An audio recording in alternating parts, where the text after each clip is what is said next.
जी घटना आपल्या वणी शहरात झाली,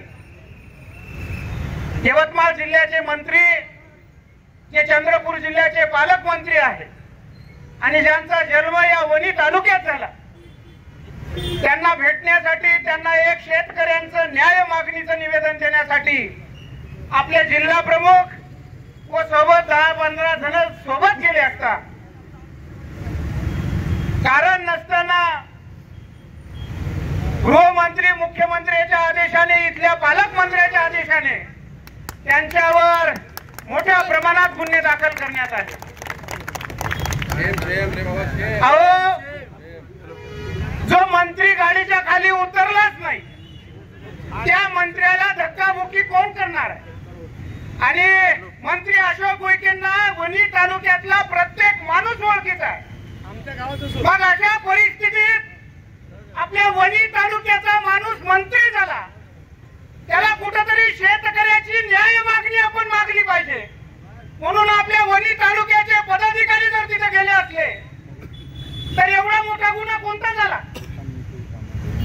कशासाठी तुम्ही 135 पासून 132 पर्यंतचे कलम त्यांच्यावर लावले? पुढे आलेल्या आमचे जिल्हा प्रमुख आणि आमचे त्या ठिकाणी कार्यकर्ते शेतकऱ्याच्या हक्कासाठी पुढे आलेल्या हे शेतकरी, तुमचा जो काही या ठिकाणी केसेस लागलेल्या आहे ते केसेसचा आज नाही उद्या या ठिकाणी आपण नील करून घेऊ आणि याची चौकशी झाली पाहिजे।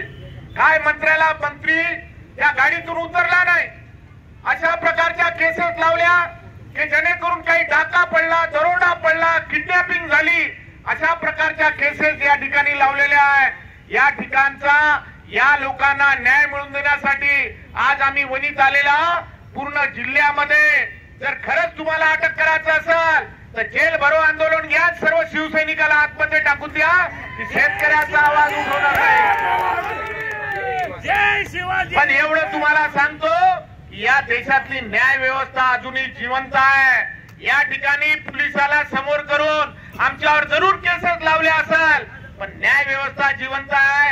अरे देशाचा मुख्य न्यायाधीश, देशाच्या मुख्य न्यायाधीशावर त्या ठिकाणी एका एका वकिलाने जोडा मारला, त्याला सोडून दिलं आणि तुम्ही आमच्या शेतकऱ्याच्या हक्कासाठी आमचा जिल्हा प्रमुख गेला तर तुम्ही त्यांच्यावर केसेस लावता। अरे किती मोठी तफावत आहे तुमच्यात आणि त्यांच्यात, हे तुमच्या डोळ्यानं या ठिकाणी पाहून घ्या। परंतु जो अन्याय झालेला आहे या ठिकाणी पोलिसला समोर करून खरंच हप्ते बंद आहे का इच्छे मटके बंद आहे का? मटके हप्ते ते चालू आहे, त्याच्यावर केसेस लावत नाही। दारूच्या भट्ट्या चालू आहे, सर्वीकडे नंबर 2 चालू आहे, ते चालता येते आणि शेतकऱ्याच्या हक्कासाठी शिवसैनिक समोर आला तर त्याच्यावर केसेस लावता। याद राखा, तुमचे मटके हप्ते कसे चालते आता आम्ही पाहूनच घेतो, त्या पद्धतीने आम्ही सुद्धा या ठिकाणी चालू करतो। या ठिकाणी आज या संघर्षाच्या लढाईमध्ये या देशात आता लोकशाही उरलेली नाही, दडपशाही सुरू आहे। ते आपल्या लडाखचे वांगचूक त्या ठिकाणी लढा देत होते, त्यांच्यावर केसेस लावल्या, त्यांना जेलमध्ये टाकलं। जे जे सामान्य माणसाबद्दल, शेतकऱ्याबद्दल, शेतमजुराबद्दल कोणाही बद्दल आवाज उठवत असेल तर त्याला पोलीस स्टेशनच्या माध्यमातून जेलमध्ये टाकण्याचं काम या ठिकाणी या देशामध्ये चालू आहे, या राज्यामध्ये चालू आहे। अरे तुमचे काही दिवस राहिले, तुमचे दिवस संपणार आहे। या दिवशी आमचे दिवस येतील आणि 100% या शेतकऱ्याच्या भरोशावर, या सर्वसामान्य माणसाच्या भरोशावर या ठिकाणी आम्ही चांगल्या पद्धतीने या ठिकाणी लढा देऊ। आज या ठिकाणी मोठ्या संख्येने आमचे शिवसैनिक बांधव आलेले आहे। असाच खांद्याला खांदा लावून आपल्या शेतकऱ्याला न्याय मिळवून देण्यासाठी आणि शेतकऱ्याला 50,000 रुपये हेक्टरी मदत मिळाल्याशिवाय आणि शेतकऱ्याची कर्जमाफी झाल्याशिवाय आपल्याला स्वस्थ बसायचं नाही। सातत्याने आंदोलन या ठिकाणी अशोकजी उईके या ठिकाणी रेस्ट हाऊसला आले होते, त्यांनी आढावा मीटिंग घेतली होती। आमच्या सर्व 72 कार्यकर्त्यांनी या ठिकाणी जिल्हा प्रमुख आणि तालुका प्रमुख आणि सर्व या विभागाचे सर्व आमचे शेतकरी बांधव आणि शिवसैनिक त्या ठिकाणी त्यांना निवेदन देण्यासाठी गेले होते।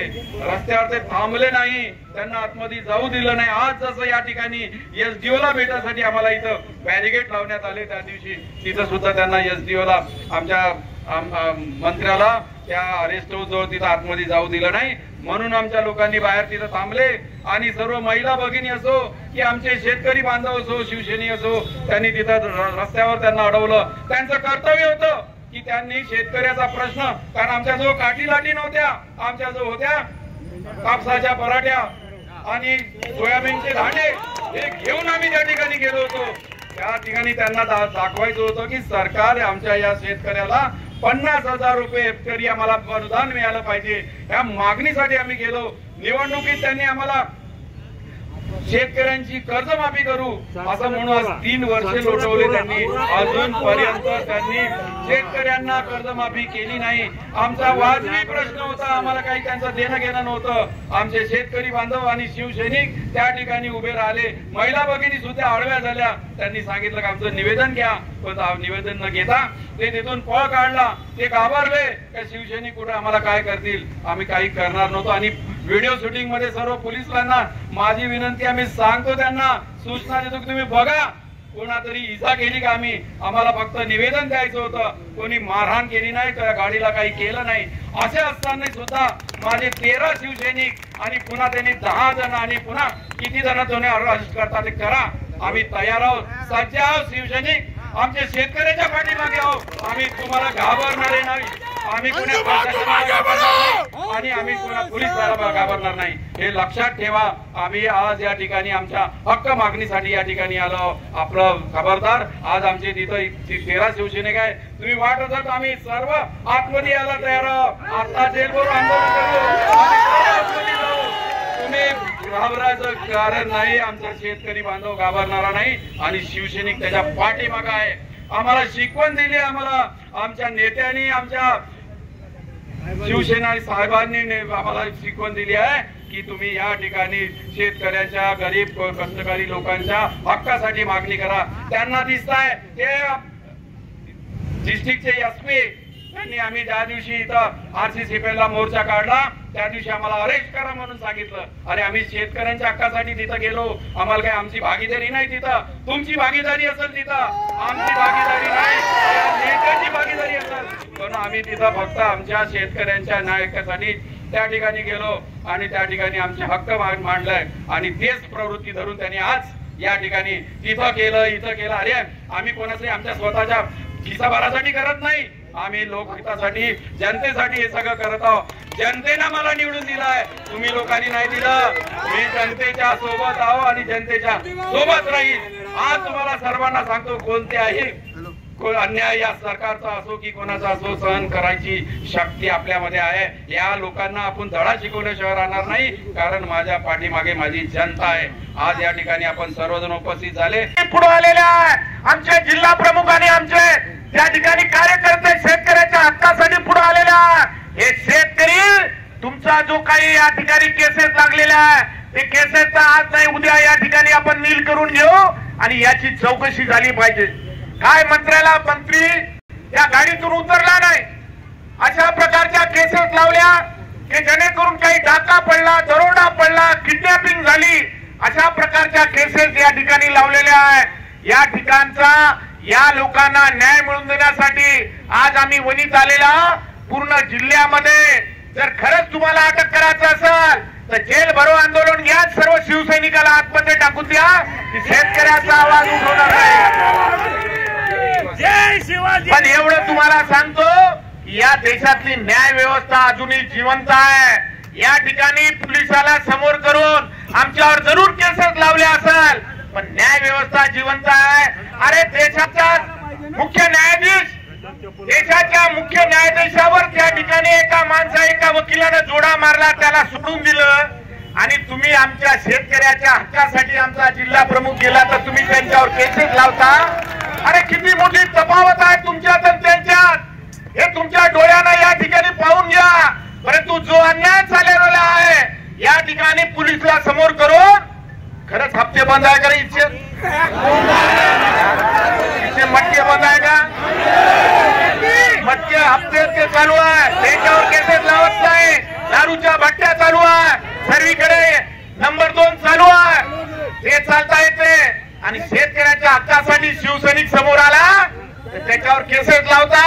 याद राखा, तुमचे मटके हप्ते कसे चालते आता आम्ही पाहूनच घेतो, त्या पद्धतीने आम्ही सुद्धा या ठिकाणी चालू करतो। या ठिकाणी आज या संघर्षाच्या लढाईमध्ये या देशात आता लोकशाही उरलेली नाही, दडपशाही सुरू आहे।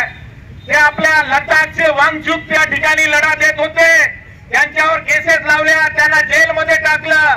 जे जे सामान्य माणसाबद्दल, शेतकऱ्याबद्दल, शेतमजुराबद्दल कोणाही बद्दल आवाज उठवत असेल तर त्याला पोलीस स्टेशनच्या माध्यमातून जेलमध्ये टाकण्याचं काम या ठिकाणी या देशामध्ये चालू आहे, या राज्यामध्ये चालू आहे।